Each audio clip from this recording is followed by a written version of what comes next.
This episode is brought to you by Humble Love Magnesium Cream. Great for sleep, stress, and pain. There is a sense in which every single episode of Bright Hearth is brought to you by you, the listener. There wouldn't be a lot of point to this whole thing after all without you. But whenever we do a series like the one we're in the middle of now on being human, where we're working through these different aspects of what it means to be human and how to improve and gain virtue in each one of them, we always get dozens and dozens of questions from listeners far and wide, sometimes in the YouTube comments, sometimes on Twitter or Facebook, but often through the send us a text link that we include with every podcast in the podcast description. So today we're taking an episode to work through some of those great questions from you, faithful Bright Hearth listeners. I did organize our questions today so that a good number of them relate to our current series on being human, and especially on the topics we've been talking about in the last few episodes: the body, health, strength, weight management, diet, etc. But not all of them are along those lines. We also have some great questions about the marriage bed, being a new mom, and more. So stick around. We do think there's something here for everybody. And thank you to everybody who sent in great questions for this week's episode of Bright Hearth. And like I said, if you have your own question for us, you can send them our way using that send us a text button in the podcast description. Should be there close to the top of every podcast host that we put out. We can't reply to them, but we do look through every one of them and compile them so that we can do episodes like this periodically, taking up those questions. And now, on with the show. Welcome to Bright Hearth, everybody. We are here to answer some of your questions this week. Lexi, first question, I would say, how would you say your mental focus is? Very focused. You're supposed to say, oh, it's focused. I can't remember what he says. We tried to do the meme. Anyway, welcome everybody to another episode of Bright Hearth. How you doing, babe? Good. I would like to say on this November 24th episode of Bright Hearth, happy birthday to my number one girl, Lexy Sauvé. Her birthday is not the 24th, but it's 2 days away from that. It's also the day that C.S. Lewis died and JFK. So truly a sad day, other than the bright spot of Lexy's birthday. Happy birthday. How does it feel? Well, you don't know yet, but how does it feel to be as wise as me and old as me for a minute? You said this last week when I'm going to keep saying it. This joke never gets old. I know you've been doing this since we were teenagers. It never gets old to me. And you've rarely been amused by it. So I'm just waiting for that year when you're like, that was really funny. Yeah. Yeah. You know, your parents are the same age apart as you and me. Really? Your parents are 10 months apart. We're 10 months apart. I had never put that together. Because your mom's birthday's in November and your dad's is also January. That's really funny. Yeah, very close. Very close. Wow. Sleuth. Nancy Drew over here. Yeah. Just knowing you're my in-laws? Okay. Yeah, literally just knowing two birthdays, being slightly observant. I've been on this earth for 30. Wait, did you not know when their birthdays were? Wait a second. No, I knew. Okay. I knew. Oh, it's focused. It's focused. It's focused. If you haven't seen the Biden clip of him answering during the campaign in 2024, he was being interviewed and the interviewer said, "How would you say your mental focus is?" And he said, "Oh, it's focused." Wait, what year was that? It was 2024. Oh, and then he gave the most incoherent rambling for like 3 paragraphs. It literally, if you transcribe it, makes no sense. Anyway, good times. Simpler times back then. Yeah. Also, happy Thanksgiving to all of our listeners. We hope that you have some great feasting going on. We're talking about weight loss here. We decided to release these right before Thanksgiving and Christmas. That is true. Wow, that was really, we were so real for that. Well, anyway, guys, welcome back. A little bit of housekeeping here for you. I hope you're enjoying the weekly episodes. Let us know on Twitter, on Facebook, somewhere, YouTube comments, how you're enjoying that, being back to weekly episodes here of Bright Hearth. And we did want to sincerely say thank you to all of our listeners, all of our sponsors, all of our patrons. You guys are the ones who makes this happen. And it really, like when we go back to weekly, it does double the resources needed to make the show possible. And like we said on a recent King's Hall, one of the things you see with a lot of publishing, a lot of media, and is that often it's in the world of NGOs, like and 501c3s where there's a lot of nonprofit entities and they exist on donors. And because of that, many of them have lots of strings attached to them because of large donors. And early in NCP, we decided that we weren't going to do that we didn't want to have to be beholden to, a handful of large donors for the most part that would, inevitably, even if they're good donors, would still have strings attached. And instead, we decided to fund this endeavor through you guys, through the listeners, through crowdfunding, through large scale, lots of people chipping in a little bit. So thank you to everybody who does support us on Patreon. If you appreciate the show and you want to jump in, we do have a link in the description where you can sign up to support us with a couple bucks a month, and that helps us keep going, pay all of our employees every hand that touches this show, and hopefully make it better and better. And along the way, we also do release all of these episodes early and ad-free on our Patreon as a thank you to our supporters, as well as a patron-exclusive show called In the Kitchen, where we release, we're back to weekly In the Kitchen episodes as well. Those are short little episodes that often touch on something very practical. Literally Lexy walking around the backyard with her phone, recording some very practical nugget of wisdom that we hope is helpful to you in pursuing a productive Christian household. She's talked recently about how to dress for your husband. What are some of the things you've talked about In the Kitchen recently? Good question. How to have hard conversation? Yes, how to have hard conversations with friends. I think we talked last time about postpartum weight loss, maybe? Yeah, that's right. Yeah, so we do get a lot of questions, dozens, we get hundreds of questions literally, and we can't answer all of them even on these kind of shows. Oh, I know what it was. We talked about how our Signal chat works as the ladies at church, different groups in there, which it's very effective. So yes, absolutely. So if you want to support the show, you can jump in and get access to those as well.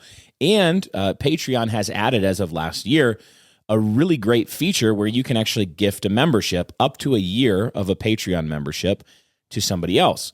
So with Christmas coming up, if you're looking for an easy digital gift that doesn't require shipping and handling and have to wait for it, you can sign someone else up or gift a membership through there. It's on the same page where you would sign up. There's like a gift a membership option there on that page somewhere that you should be able to find fairly easily. So definitely consider that for the folks in your life you think might benefit from that. Let's jump right in. We've got some great questions here, a broad range of them. We have more than 24 of them lined up, and so I think it's going to take 2 episodes. I think it's going to be this episode and next episode. We're going to be working through these questions before we keep moving in the On Being Human series, because people bring up some good aspects of these topics that we didn't think to include in the episode. So I think it's helpful to stop here and work through these. First question for you, Lexy, is from a listener in Houston, Texas. And they said, are you even a Bright Hearth wife if when your husband is having a bad day at work, you don't send him pictures of the cute baby you made together? Your thoughts? I think I do that often. Usually when I'm having a bad day. I'm like, I miss you. Look at the fun I'm having here because I miss you and I'm having a bad day. For us, it's that direction. Great question. And the answer is no, you're not a Bright Hearth wife if you don't do that. Well, so make sure you send some baby pictures. Hold up. It's because you don't have bad days because you're cheerful 24/7. Ben can back me up. Cheerful. I am cheerful most 24s and at least 6.5. You're that cheerful. Here's the thing no I bad found, days when guys. You're Brian Sauvé. Here's what I found. I found that you don't get any prizes for being grumpy. It's true. Nobody's giving out prizes for it. It's true. I tried it. You were not generally didn't enjoy it like that. So I said, what if instead we were cheerful? And then we moved on. Okay, that was actually that was a real question. Someone did send it in, but that's a funny one. That was just a little appetizer here. If you're like us, you're intentional with how you care for your family, what they eat, read, even how they rest. But most people don't realize chronic magnesium deficiency is common. That's why we use Humble Love's Magnesium Cream. Made by a husband and wife team, it's crafted with real, nourishing ingredients. No synthetics ever. Safe for the whole family, gentle for kids, and strong enough to bring deep relief. Make it part of your daily routine by visiting thehumblelifestore.com. That's thehumblelifestore.com. And use code NCP15, that's all caps NCP15, for 15% off your first jar. When you have a busy house, the immediate demands of activities, events, and never-ending to-do lists can overshadow critical long-term decisions. Life insurance, financial planning, education savings, and retirement are continually backburnered. Joe Garrissey and his team from Backwards Planning Financial will help you maximize financial tools, management, and strategies so you can focus on your home and have confidence for your financial future. Visit backwardspanningfinancial.com. That is backwardspanningfinancial.com, or call 615-767-2555 to speak with Joe to develop a plan for the future.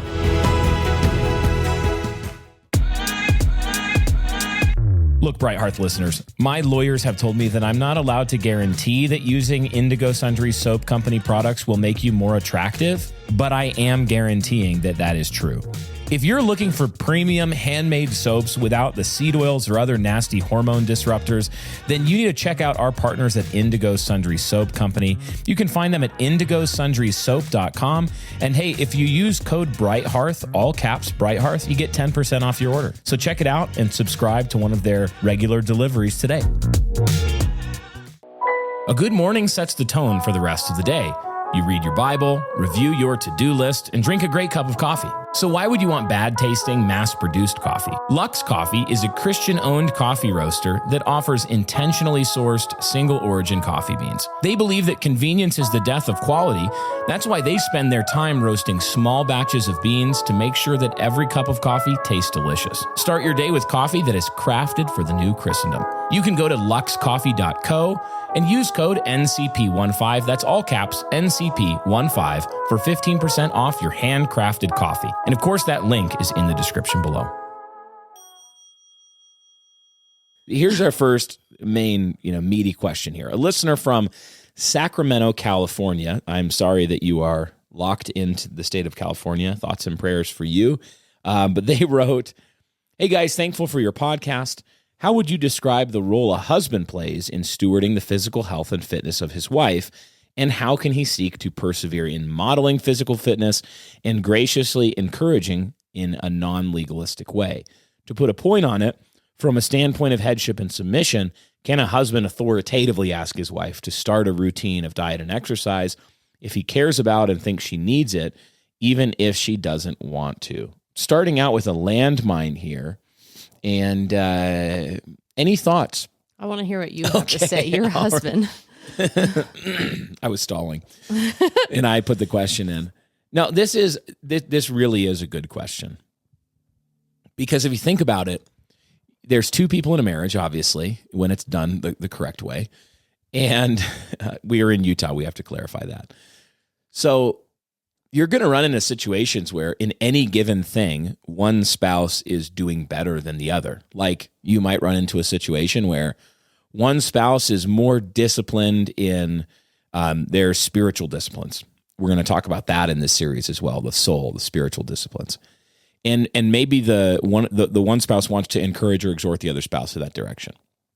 And then, here in diet and exercise, and maybe one spouse is, whether from growing up this way or, taking this example, let's say that the husband, he's very fit, he works out a lot, good diet. And maybe his wife, when they were young and they first got married, she was pretty, matched with him in that. But then as the years go on, little kids, pregnancies stack up, little injuries, it's just life happens. And then they're drifting further apart, where he's maintaining, this fit lifestyle, and she's maybe gained weight and lost strength and is not doing as well in this area. So the question is always, even just taking out the husband and wife aspect of it, but just two saints striving together for glory. If you love one another, you seek one another's good. And so you do want to help one another. So it's a good instinct to want to help one another. There's always going to be a ditch there of nagging your spouse in the sense of thinking of the spiritual disciplines thing. Maybe you actually are just into journaling and they're not. And that doesn't mean that there's a problem with them. Maybe they approach it differently than you do. Maybe they like to listen to their audio Bible while they work out, and you like to sit with your coffee mug and you do little Instagram posts, and you're just different about it. So you have to be careful there.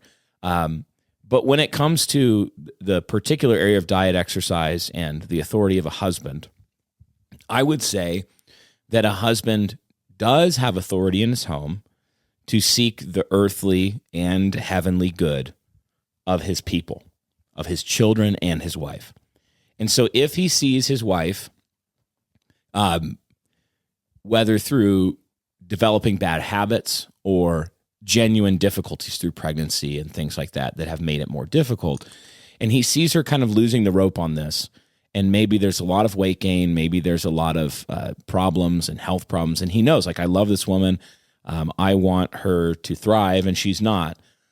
I do think the husband has the authority to say, this is an issue, I want to help address it. And then the question is more of how, what tenor, what problems might he face? And there are many difficulties there that he might face. One of them is the difficulty of just saying this tactfully in a way that doesn't genuinely crush your spouse. Yeah, because that can be really hard, especially just given the circumstances. If you're tired, if you're like, you don't feel good about yourself, most likely, it can be. Yes. You can, Yeah, it's difficult. So I would say that a husband who is going to take a step in this direction. I would say if you're going to do it, be affectionate about it. Yeah. Continue to be affectionate about it so that she understands, like, this isn't I'm not leaving you if this isn't done tomorrow sort of a thing. Does that make sense? Yeah. He needs to start by affirming his love for his wife, that that this is difficult and he understands that basically he needs to be tactful about it. He needs to be gentle about it. Helping her see, like, yes, pregnancy is a good work. Gaining weight in pregnancy is a good work of pregnancy. Yeah. It's also a good human work to lose weight. And maybe it's like 10 years postpartum. Still, you're a human. It's a good work to be stronger and help, like, pastor her through that, essentially. Yeah.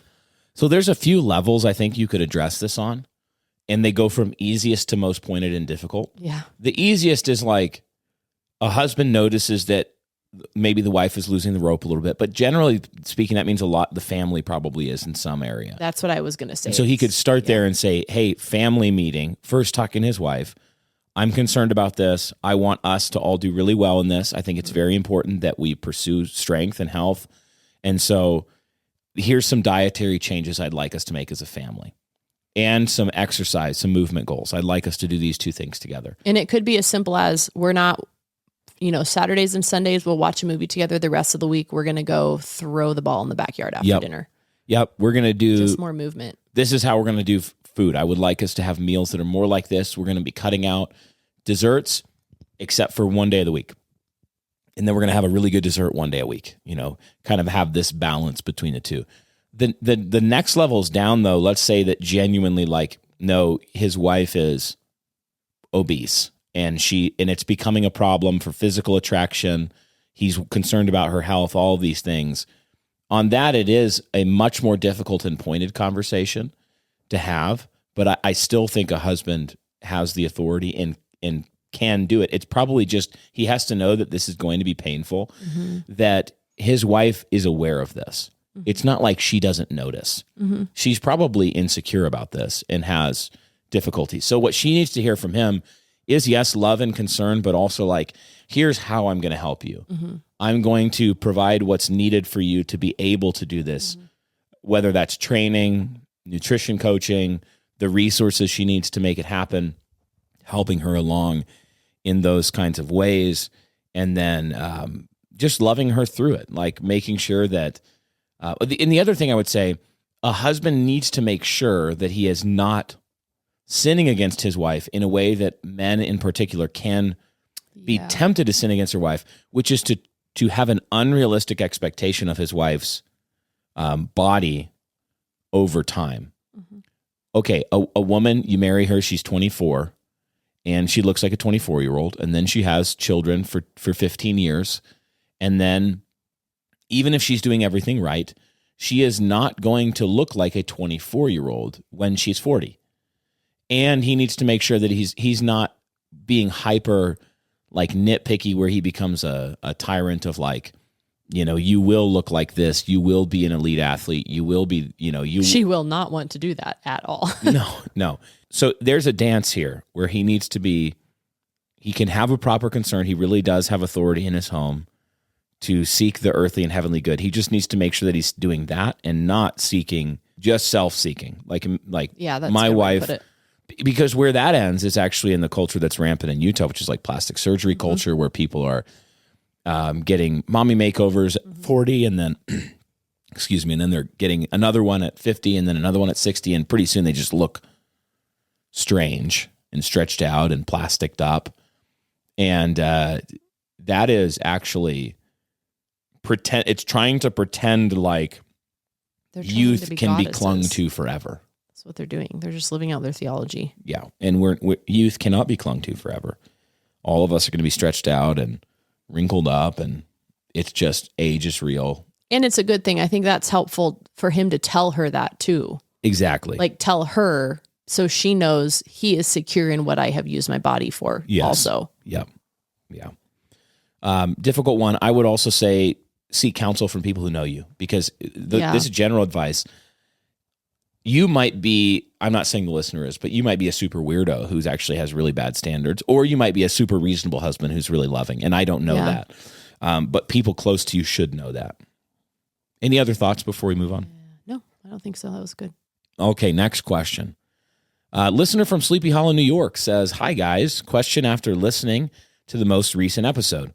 Brian, you said you can tell when you do premarital counseling when someone has been fathered or mothered well about the marriage bed.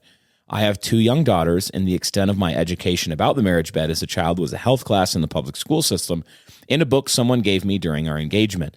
Husband was about the same. Can you guys talk about the role parents play in preparing their children for the marriage bed when that time comes? Thanks." Good question. Any initial thoughts on how we've, even in the young years, started to talk about sex, what it's for, what it is? And then I can jump in. I think we've always been frank for their age. Yes. So we don't call things weird names. No. It is called its anatomically correct name in our house. But we also don't give a lot of like details. So we have a series of books by Jim Burns. Jim Burns. Lexi always thinks it's Ken, and then she looks for it, and it's not Ken. It's Jim. Anyway, it's fine. So, and he writes basically the same book again and again for different ages. So you just read the one that's appropriate. We have 2 different age groups. Yeah, it's like how God makes babies, and then how God made your body. Yes. And they're obviously about those topics. And I think it says on the cover what ages they're for. Yeah, there's like one for 6 through 9. We've also used that book, Good Pictures, Bad Pictures, to talk about pornography. And I think God Made All of You is the one that... God Made All of Me? All of Me, yeah. Is that one... That one, it's good, but I think... Yeah, that's what I was going to say. I think like it's probably today, if I were to look back, I think it would probably be a little like coming out of the... It's coming from that gospel-centered kind of world, for sure. The Holcombs wrote it, so... yes, that's right.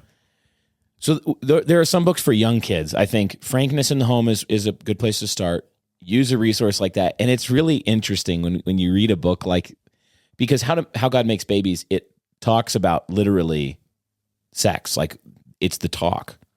This is what happens. These are the mechanics. This is how somebody gets pregnant.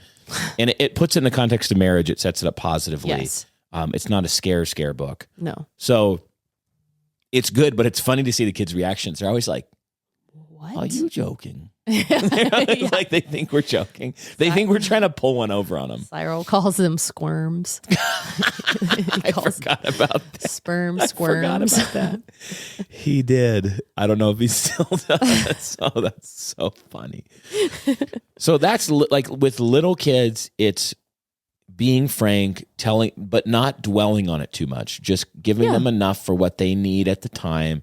Addressing any issues that come up. The point, like, that's the foundation. As they come into puberty, I think then you're looking at more pointed conversations one-on-one with each child, talking about sex, talking about puberty, what's going to happen, what is happening in their bodies, their desires, saying you're going to feel like this. You might have, you might start noticing girls, or you might start noticing boys, or you might start thinking about that. Mommy and daddy are here to help you to grow up and remember how we always talk, and we pray for you to get married well and find a godly husband and godly spouse. Every night I pray for the kids that they would, God would give them a godly husband, godly wife. And so they know the context that it's set in. But the thing is, by the time they hit that age in our house, they are aware of what it is. That's what I was going to say, is you're kind of setting the stage for it to not be awkward, because it's just normal. And so if you're having the talk when they're 13, it's probably too late. Yeah, way too late, especially in today's age. When they're coming into marriage, none of our kids are there yet, but I've done a lot of premarital counseling and talked with parents who've done it well, and also seen people getting married who definitely did not have any good help from parents. And usually what I'm trying to accomplish in premarital that I intend to accomplish in our children is to teach them the basics of, some of the stuff we talked about in the marriage bed episode of the first season of Bright Hearth. Basically, okay, now you're engaged. This is when I would really start having these conversations, is not until a child was engaged. So they have a finish line. I'm not introducing temptation to them. I think you also said you wait until the end of their engagement period to seriously have the conversation. Yes, I definitely wait in premarital counseling until one of the final sessions closer to and if for whatever reason the wedding date is farther away than I would normally like it to be, then I will even say, okay, that's premarital counseling. We're going to get back together 2 months before, and we're going to talk about more pointedly sex. Now, if they've had good parenting, this is not a very elaborate conversation. But what I mean there is that I'm trying to explain to them the basic principles, not weird or graphic or anything like that, but the basic principles of serving a spouse well in the marriage bed. What does a husband need to be thinking about? What does a wife need to be thinking about? And on that front, I might talk one-on-one with the young man more pointedly, and how to lead and how to be a godly man who leads, and basically, but also setting them up to say, the point is that you're going to get married. If everything's gone well, neither of you have sexual experience, and you're going to learn together, and that's good and okay. And your marriage bed is going to be different from someone else's.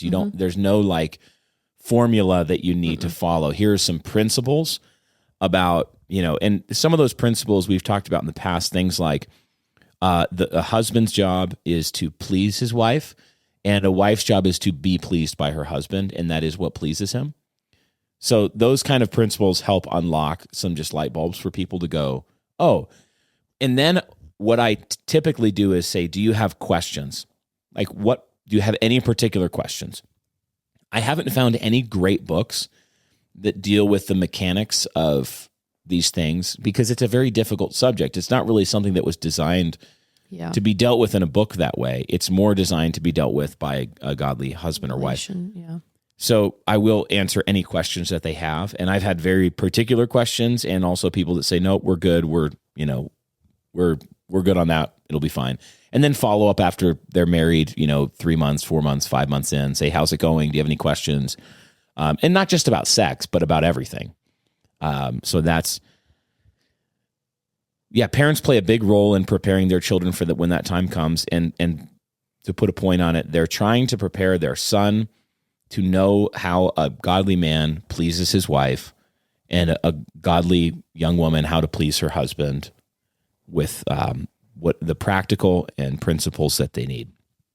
Yeah, as my daughters are getting older, there's that temptation to try to dumb it down or be awkward about it. And I've tried to tell myself but remember, she needs this information now when she's little, because when she's an adult, she's a sister in Christ. Yes, she will still be my daughter, but she's a sister in Christ. Yeah. So I've been trying to almost even start some of these conversations thinking I'm just talking to a friend who's coming to me for advice, to take out that awkwardness that might prevent you from saying things that need to be said. Yeah. So they're not getting information other places. Yep, exactly. You don't want them to be Googling this. No. And when I've talked to young women that kind of having that same sort of follow-up, like, how is it going? Is it different than you expected? Is it what you expected? Every time, like, I will bring something up that could be a potential concern, I know they've been mothered well when they say, yes, I've already talked to my mom about that. And I love that. That's very good to hear. Yep. Okay. A listener from the UK said, hi, Brian and Lexy. Thanks so much for all you do. At Bright Hearth, it continues to bless me and my family richly. Thank you for that. That is encouraging. They say, what would your advice be for mothers and fasting, particularly for those who are in a season of mostly being pregnant or breastfeeding? Thanks so much. Do you think they mean spiritually? No, I think they're talking specifically about health, weight loss, weight management, that kind of fasting. At least based in the context of when it came in and that kind of episodes, I'm assuming they're talking about fasting for purposes of health. Okay. I am not pro-fasting. Yeah, go ahead. You can pretty explain. Much ever in a woman's life. You can explain.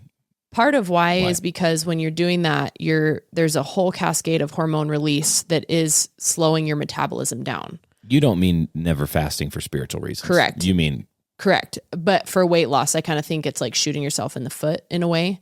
And two, there's been studies that have shown, if you want to go like look it up for sure, I would say I'd point you to the Trim Healthy Mama podcasts about fasting specifically. And then I think there's sections in their book, Trim Healthy Wisdom, basically showing like your muscle density just totally goes away when you're fasting because you need 5 spread out inputs over the day of protein to continue to build that and keep that. So for me, my goal, I don't even think about it anymore as weight loss. I'm just thinking of body recomposition. And I personally do think most people should be thinking this way, that it's actually like more harm to a woman than a man. Part of it too is it is increasing your cortisol, which men genuinely can handle this a lot better than women can, but a lot of women can't handle it. So I would say your focus should more be on maybe stopping, maybe eating enough at dinner that you don't need a bedtime snack, and let that be your natural fast overnight and then break it with breakfast in the morning. I wouldn't say you should be like going down to 1 meal a day, 2 meals a day, because you're just not giving enough, you're not getting enough protein as a woman to be able to build the hormones you need pre-menopause and after menopause. You can change the way you eat post-menopause. If you're genuinely having an issue, you might need to consider eating more fish, using more plants, and not having so much dairy fat specifically. It seems to be harder for women to lose weight post-menopause. But even then, I just don't think, I think it's way too harmful to the fragile female hormonal system to ever recommend it, especially when nursing. I never would recommend that. So fasting for spiritual reasons is good. Yes. And is a good Christian discipline. I think traditionally mothers, pregnant and breastfeeding mothers are, even in like Christian cultures that have been well established, are women who are pregnant or breastfeeding are not expected to fast. I even read that like somewhere recently in an old Presbyterian American work where they were talking about except the women and children. People who are accepted normally. So this would be just a normative thing. And then generally, I do agree. I think that fasting can be great for, I fast a lot. Like I will go most days have a 16-hour eating window, or 12 to 16 hours where I don't eat in a 24-hour cycle. That's pretty normal for me, and it's works great for me. I don't really have a lot of negative downsides from that. It helps me maintain the right calorie restriction that I'm aiming for, but it's not the first thing that I would encourage a woman to do. I would try something different. If you're really having trouble with calorie restriction, and you instead of doing a full intermittent fast, I would say tighten up your eating window to where you're still getting multiple inputs through the day, but like Lexy said, maybe you're not going to eat after dinner, or you're going to make sure that the first food inputs you have through the first half of the day, you're going to be very disciplined about planning those so that they're high protein, they're not super caloric, So you're still getting that nourishment, but you're not going full fast. That is, I think, more disruptive for the female hormonal system. Generally, though, during pregnancy and breastfeeding, that is not a time to be fasting. You're going to create more health issues than you are going to solve anything. And fasting can go wrong for you as well if it triggers a cycle of overeating, of binge eating, where when your body is constantly like pregnancy and breastfeeding, that you are in a caloric need situation, you can actually shoot yourself in the foot, where then later it takes so much discipline not to overeat that you would have been better off with responsible inputs. So just remember the principles we talked about. I'm not talking about pregnancy specifically now, but just people in general. It's about getting quality nutrients and the right number of calories in a day for your activity, your base metabolic rate, and being disciplined about that, planning ahead. It's not actually, there's nothing magical about intermittent fasting. The timing of nutrients doesn't really have a massive effect on your weight loss. It is the amount. So the reason intermittent fasting works for people, whether they're doing one meal a day or an 8-hour window or whatever, there's multiple cycles, is because of calorie restriction. That's why it's working. Inevitably going to cut some calories somehow. Yeah. And you need to be careful when you're in a caloric deficit that you are maintaining enough activity that your body doesn't just say, I'm going to go into the lowest calorie mode. Yes. And your base metabolic rate can really drop. After a time, your body will try to adjust to it. Now, you will still lose weight if you're in a calorie deficit, but what that means is that you would have to eat fewer calories to be in a deficit. So I'm a fan of, like we said in some of the earlier episodes, I am a fan of getting really specific about measuring your food, knowing what you're aiming for, whether it's weight loss, weight gain, or maintenance, and then not thinking there's a magic bullet in the timing of it so much as just executing a plan. There was an expert that was on a weightlifting thing that I sometimes watch, and he was talking about the research surrounding timing of nutrition and specifically working out in a fasted state. And working out in a fasted state, meaning like you would do your workout before you eat that day, it has in the short term benefits where basically instead of burning the calories that you've just consumed that have now gone into your blood sugar and using that as fuel, your body really is going to use existing fuel like fat burning.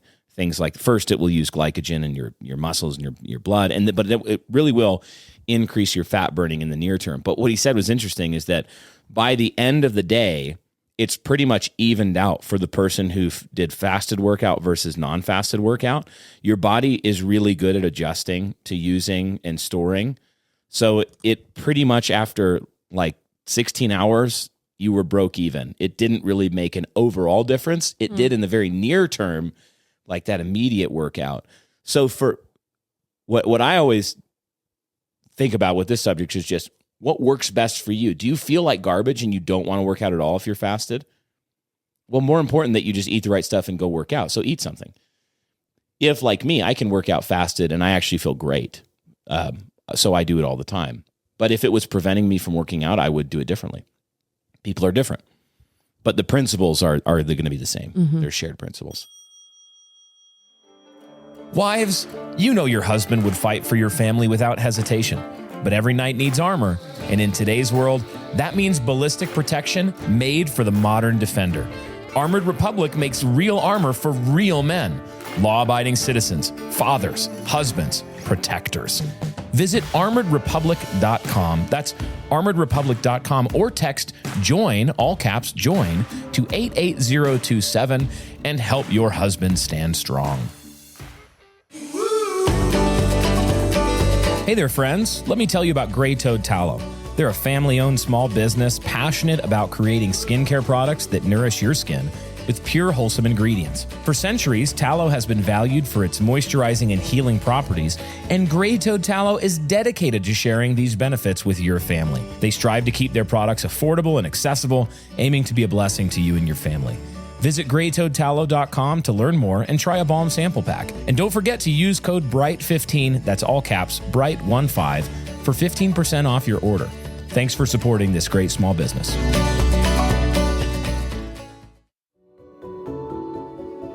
Ready to feel like yourself again? Rebecca Belch, founder of Live Oak Integrative Health, is a board-certified functional medicine provider helping women and families achieve lasting generational health. Using advanced testing and personalized care, she uncovers the root causes and builds sustainable plans for every stage of life. And Bright Hearth listeners can get $50 off any of 3 packages. So head to liveoakintegrativehealth.com to schedule your free call and make sure you tell her that Bright Hearth sent you for $50 off one of 3 packages. This cold and flu season, fortify your defenses naturally with the Kings Ridge elderberry syrup and elderberry products. They grow the freshest elderberries at their Indiana farm, cold press them into the tastiest syrup around, and they're packed with antioxidants and vitamins to boost your immune system. Use code BRIGHTHEARTH, that's all caps, BRIGHTHEARTH, for 10% off your first order at tkrfarm.com. That's tkrfarm.com. The Kings Ridge elderberry syrup. Taste the difference, help push back the curse. Okay, a listener from Maryland writes, on the subject of physical, I'd like for you to discuss maybe the age at which you think it's best to introduce girls to makeup, and also if you have experience with teen girls, how do you discern how much advice to give them in their clothing versus how much freedom? I'm not talking about immodesty here, but more just experimenting that leads to weirdness or frumpiness issues. Okay. How are you proactive in teaching your daughter style when they're 10 to 12 while giving them freedom to experiment? I think that's a really good question. And it's out of my wheelhouse a little bit. So go ahead. Yeah. Yeah. Okay. There's a few things here. There's the modesty there's the makeup question. Okay. But then there's this obviously parents shouldn't let their daughter be immodest, and they are assuming that. It's not like, should I give them freedom to go out in a mini skirt? No, definitely not. But what if they look like a weirdo? So what do you think?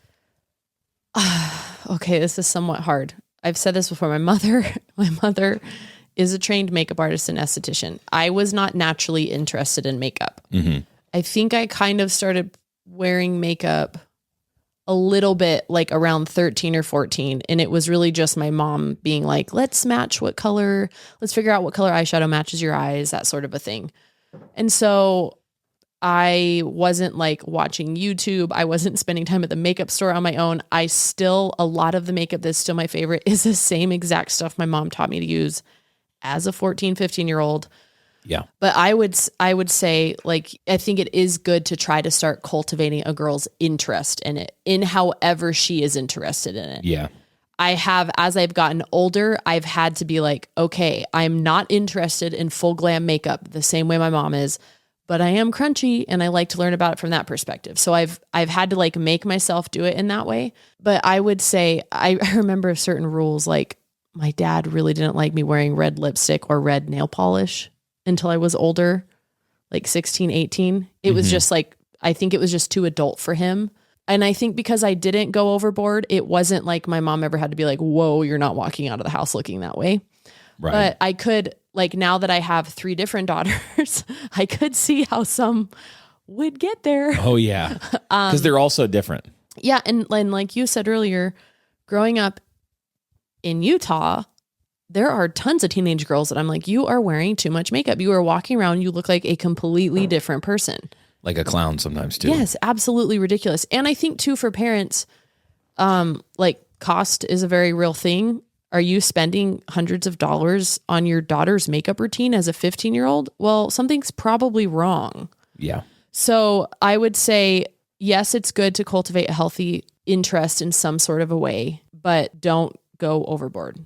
Yeah, I think a good principle is generally that the norm is that we're aiming for simplicity, and that we're not aiming for a wildly ornate look at me kind of attitude or spirit. And this is for men and women in how they dress. Yeah. We don't want to look like peacocks. No. We want to look in a way that's fitting for the occasion. And the way I think about this too is there's a lot of natural beauty that happens from having clean nails, clean teeth, clean face, brushed hair, and exfoliated body. I know that you're probably like, and what? A cheerful attitude. And cheerful attitude, yeah. And when we say that to the girls all of the time. Oh, yeah.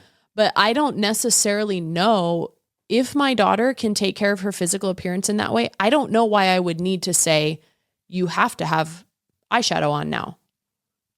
Right. If she is naturally beautiful and cheerful, that is attractive alone. And most men, by the way, are not going, oh my goodness, I love her makeup. What was it last night? Oh, you were like, I hate lip liner. Lip liner's the worst. So that's how, those are just like some thoughts on makeup and beauty. What was the next question? So just what age would you introduce that? Oh, that I guess I would probably say like between like 14 and 16, I'd be having those conversations with them. And like little girls might have a fun dress up makeup thing and put lipstick on or something, but not a daily, you wear makeup until they are closer to sexual maturity. And you also don't want them feeling like I have to wear makeup to be a person. Exactly. I think it's good for teenage daughters to have large amounts of times when they're just not wearing makeup. It's normal. It's normal for them not. And then we're basically saying the goal is ordinary simplicity where you're not trying to stand out and be the one who everybody is looking at all the time. Because a lot of time that backfires where it actually ends up making people are looking at you for the wrong reason. What about, so you've got girls experimenting with style. They're looking weird or frumpy. You want to give them some freedom, but you also want to teach them the actual rules of how clothing works. Where's the line there? I think there's some age things here too. Yeah. Because you were a quirky little girl. What are you saying? You were very bohemian. I've seen pictures of the outfits you put together, and there's like family lore about how you... You mean when I was younger? Yeah, about how you were like, I'm wearing the polka dot such and such. I don't This know. is hard, yeah. This is... Okay, so I like still gravitate towards the same things I gravitated to as a little girl. For better or for worse in some ways. I have grown out of it in some ways. In other ways, I just still think certain things are beautiful. Design-wise, makeup-wise, dress-wise, art-wise. Okay. So I would say don't automatically, and this is how I've talked to my daughters, I try not to automatically discount their tastes because God gave them that personality for a reason. Yeah. That's going to bless their family somehow, ultimately one day. So don't completely discount that. But I do try to think in terms of principles overall. So, for example, when we're walking through a store like H&M and one of my daughters gravitates towards this gaudy, glittery Hello Kitty dress, I'm just not going to spend the resources on it. But I might walk them to another dress, 2 or 3 dresses that I know are timeless, and say, this is what's beautiful about this. I'm pointing out to them why it's beautiful, because to them, they just see the attraction of the glitter.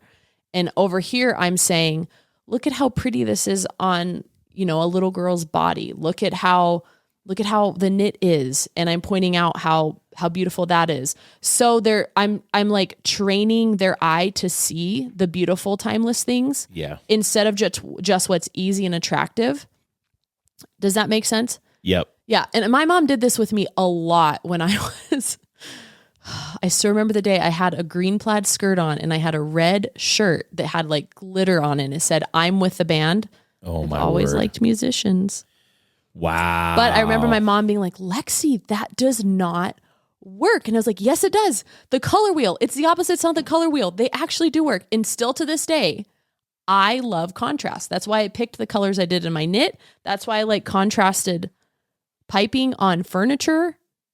You don't know what this is, but I still like that. My mom, you can look at my mom. She's got one color palette. I always want contrasted colors. My mom does not, but I'm so thankful that she would like take me into a store. Like I even remember her helping me with my, the outfit I wore the day I graduated. And like, she wanted to get me a timeless white button up that went with a nice pencil skirt. And she explained those pieces of the closet to me. Yeah. And so I'm thankful I took that into adulthood because while I am quirky with some things, I know how to do it in a classic way. Does that make sense? Yeah. So, and I still talk to my daughters about that. When it comes to age and like being too frumpy or giving them a time and place for that, one of our little girls specifically could wear 10 outfits a day and she is very quirky with them. I don't mind if she does that at home, but if we're going out and about, I will tell her, change. Those aren't play clothes. You need to put on something nicer. So I think it's okay to let them. Yeah, let them have fun, but as a kindness not to let your children be freaks. Yes. Like freakish. Mm-hmm. Yeah. Okay, a listener from Houston, Texas writes, Christian resources assume, for good reason, that the husband will have a higher sex drive than the wife and therefore encourage the wife to not be frigid but winnable. What advice can be given to a couple where the wife has a higher sex drive, especially given that it is a woman's desire to be pursued? They're right that it more often works in the direction of the husband having a higher sex drive, but I've heard many people who've had the other way too. Yeah, I've heard a few. It's not like you're not weird if that's the case. And also, there can be seasons of life where it varies, where one is higher and one is lower, just because of whether it's in the pregnancy, what stage of having children you're in, what his work schedule is like, what her schedule is like. There are things that affect it, health issues. So what advice can you give to a couple? Generally, I think the principle that the higher sex drive should largely determine the rhythm of the marriage bed is a good principle. Mm-hmm. It's not one that should be turned into a club to beat anybody over the head with, but it's a good general principle.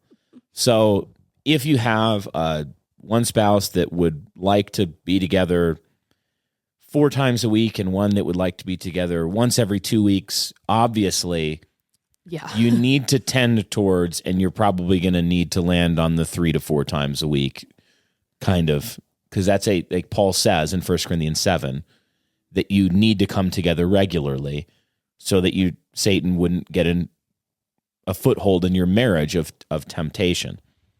But it can be a challenge when the wife feels like she's having to do the masculine thing, I think is what they're getting at, like where she's having to basically seduce him or pursue him. Shouldn't he be pursuing her? Yeah, because that goes contrary to our design, for sure. Yes. So there's a few things that come to mind. I would say that they need to talk about it, that she needs to be open about it, that she would like more frequency. She probably shouldn't feel bad about it either. About which part? I would imagine that it would be because it goes against the norm in some ways. Yeah. She might feel weird or bad about it, is what I'm saying. Yeah, she shouldn't feel weird. This is totally normal. This is not you're not a freak if this is the case. Like, this is actually, just because it's 70-30, usually the other way, there's still the 30% that it's not. Yeah. And I think it's probably not 99-1. I think it's probably 70-30, 80-20. Yeah. Depending on time of life and that sort of thing. So you're not really weird. We get this question actually not uncommonly. I think that there are feminine ways to be forward with your husband that are perfectly fine and not contrary to the feminine nature, like being flirtatious with him. How can you awaken desire in your husband and then doing those things diligently and cheerfully and trying not to get your feelings hurt. The same thing I would tell a husband. If he's trying to take initiative and the first sign of resistance, or maybe he says an unkind, just maybe a thoughtless, or he just doesn't notice, or she just doesn't notice his advances or something like that, he shouldn't assume the worst and get grumpy, because that's the worst thing you could do. He needs to be persistent and cheerfully persistent, and not getting his feelings hurt really quickly. Mm-hmm. So for her, it's the same thing. It's just even more tender because she's a woman. Like her feelings are going to be more tender than his naturally. So she should pursue him. She should do those things which are attractive to him and make her interest known. Sometimes women are not they're actually harder to read, where they think they're being really clear and the man doesn't get what they're saying. Really? Yeah. Sometimes. You know what I mean? I didn't know. Yeah. So I'm trying not to be explicit here, but you tell him, show him. Yes. You also, I talked about this in my book. You can't just assume that he is telepathic. He might not even, he's just going about, he's like, I just want a sandwich and I want to watch a show before bed or something. And she's like, let's go. You have to just say it, people. And I'm not talking about just about sex, but all things. You can't just assume he knows what you want. Yes. Yeah. So I think if she thinks about how can she use her words, her countenance, like how does your face look to him? Like, do you, her words, her countenance, her text messages, her nonverbal communication, let's say, that she is likely going to be able to awaken desire in him more than he would just on his own natural rhythm experience it. I would also say this conversation should probably happen not at a time where you're in your bedroom. And I would personally be like, this could be a 2-minute or less conversation, because a lady might be tempted to like go into a lot of detail about how she's feeling about it. And she might just need to be like, hey, just so you know, I would appreciate XYZ. She could literally text him when he's at work and say, I would like to have sex with you more because I think that right there would probably help him. Because I think you're attractive. Tonight? Question mark? So like, and if you're always in a point of vulnerability when you're asking for something from your spouse. Yeah. Because they can always sin or be unkind or thoughtless. Yeah. You have to be willing to take that risk. Yeah. Of being sinned against. And then you deal with the sin if there's sin. In this too, I'm hesitant to say this because I don't want to make an insinuation. But when there's something off, if it's really off, I'm like, are they looking at porn? Is there a hormonal issue? Something like that. Yeah, that's what I was going to say too. I don't want to make that insinuation because there are many couples where there is an imbalance in the direction that you're describing. Yeah. And it doesn't necessarily mean that he's sinning. So I'm not trying to insinuate that. It's just one of the things that as a pastor, I would be like, well, tell me this, Yeah, let's just figure this out. How are you doing of with elimination? This? Yeah. Yep. For sure. Maybe one or two more, and then we'll wrap this one up. Okay, Lydia from Twitter asks, I have really difficult pregnancies with severe HG for the full 9 months. I'm thinking that's hypergraviorous. Is that what it is? Mm-hmm. It's like a extreme nausea. Yeah, when they're often, I think technically it means like you're so sick that you have to be hospitalized at some point, receive emergency Very attention. Difficult to keep food down. Yeah. Horrible condition. We've had friends with it. Mm-hmm. So first of all, I'm sorry, that sucks. So very difficult pregnancies, severe HG the full 9 months. I'm trying to prepare for my next pregnancy and would love any advice you have for maintaining strength during significant nutritional depletion. Because the problem here is that when you have this condition, it's genuinely so hard to keep food down that women have a hard time. Their body just goes into consuming themselves. Mm-hmm. And that's why they often need to be hospitalized, is because it's like they're receiving intravenous nutrition and things like that. So I want your take, but I would first say just good job in continuing to recognize the glory and the goodness of having babies. He's so sweet. Oh, she's flirting with me, guys. She's giving me the eyes. I got to maintain focus in Bright Hearth here.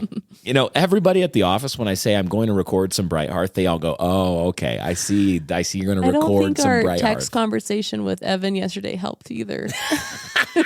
We can't even explain why. Oh, no, don't tell Eric that's what the password is. We can't even explain why. Okay. Never mind. Oh, yeah, we can't. So we got to focus up. Lexi almost just gave away our Instagram password, which we're now going to have to change because one of you is going to guess it. Anyway, wow, Lexi's flirting with me. Guys, I have to maintain my chastity right now to finish this episode of Bright Hearth. I do want to say good job, Mama, for continuing to have babies when it's hard, because most people aren't having babies even when it's normal. Yeah. So for you to be like, no, we're going to keep having kids. I just want to know how to do it. What would you say though, babe? Maintaining strength ahead of a pregnancy for somebody that's like, this is going to be a 9 months gauntlet. Okay, super practically is just keep taking your aminos. Yeah, your essential amino Even acids. there was, I don't remember when it was, was it postpartum or when I was really sick right before I had Penelope, and I could not keep anything in. Yeah. And you just kept reminding me, just make sure you're drinking your aminos in your water. Just keep drinking your aminos in your water. Yeah. Aminos. Can you explain why to do that even when sick? Yeah. So there's two types of what people think of when aminos. There's like BCAA. Those are not as good. And then there are complete essential amino acids, EA something. Isn't it EAAs? EAAs, yes, essential amino acids. Which is what we take. Which is what you should take. And those, they have done studies with people who are looking at the maintenance of muscle mass during things like fasting. And people who take essential amino acids maintain strength and muscle mass much better than people in a control group who didn't. Because basically it's like the constituent parts of protein. That's what essential amino acids, especially if you have leucine in it as well, like the one we take from Trim Healthy Mama, is really good. But I would say that you need to consider your preparation for pregnancy as like a bulking phase. The way that a bodybuilder would be preparing for some competition where he's going to intentionally be in a caloric over, what's the word? Not a deficit, but surplus? Surplus. Yeah, that's the word I'm looking for. So if 2,500 calories is your daily maintenance, they're going to eat 3,250. So she needs to be spending some targeted months before, and not just any calories, but prioritizing protein. You're trying to build muscle mass. You should do strength training, resistance training, try to build muscle mass and put on enough weight, healthy weight beforehand that you have some padding. Yeah. And that you have and that you have good nutrition in that to where your body is not depleted in some important vitamin, mineral, etc. And then I would say buckle up and do your best to manage it throughout. I was really encouraged, and it was helpful to me because I get nauseous, but I'm not like that. I'm not like throwing up all day, all 9 months sort of a thing. But there's a 48-year-old older woman who is a strength trainer that we know that just got pregnant, and kind of a surprise situation, but she was talking about her survival of strength training in first trimester. And I just liked what she said. She was like, don't give up entirely, just do less. Yeah. So instead of walking for 15 minutes, walk for 5 minutes. Instead of doing that one set with 10 pounds, can you do it with 5 pounds? Yeah. And instead of doing like 10 pounds each rep, can you do, not 10 pounds. Am I saying this right? 10 reps, you would do like, maybe you just get 5 in. Yeah. Like, don't give up entirely. No. And just do it. If you feel sick one day and you genuinely can't, okay, just make it an effort to get up again the next day. So, and I just really like that because I'm like, that's practical. She was very sick, much sicker than I've ever been. And she's a lot older. So her season of life is different than my season of life. Yeah. So she doesn't naturally have as much energy probably as I do of a young 30-some-year-old pregnant mom. Yeah. So that was super encouraging. I don't know. Were you encouraged by that account when I showed you that? Yeah, absolutely. I was really encouraged to see her like, go. Yes. Yeah, I think that's exactly right. And I just go for it. Good work. It's a good work. It's, good work sometimes feel like dying. Don't be discouraged. Don't lose heart. Yeah.